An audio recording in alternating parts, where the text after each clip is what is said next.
I remember I was talking to one of my teachers one time, and I asked him, I said, Sheikh, what happens when you're praying and you're just not in the mood to pray? You're just not feeling it, you know? And I was kind of embarrassed to ask, but as soon as I asked, all the other students put their pencils down. They're like, so sometimes we all have problems, and that's okay. You're human, I'm human, right? But we have to seek remedies for these problems. So I asked him, I said, what happens if I want to pray? I'm praying, but I'm just not feeling it. The khushu is not there. I'm barely hanging on. And he said, I'll never forget his answer. He said, this prayer, the prayer where you force yourself to get up and pray, might be the most sincere prayer that can be offered.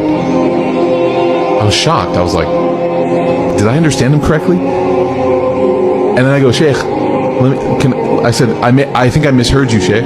I said, did you just say it's sincere? And he goes, yes, of course. I said, Sheikh, I'm not understanding. Can you help me understand? Because I don't understand. He said, to get up and pray when you don't feel any motivation to pray is truly worshiping Allah. It's the truth. That's why when you pray after Allah has given you what you've been making dua for, that's a really sincere prayer.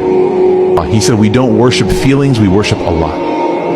You don't worship your feeling. You don't say, okay, I feel like I want to pray, I'm going to pray. No, he goes, you worship Allah. You pray even if you have no motivation to pray. You get up, you make wudu, the water is cold, right? There's people, you're in public, it's not comfortable, it's not ideal, the carpet smells, right?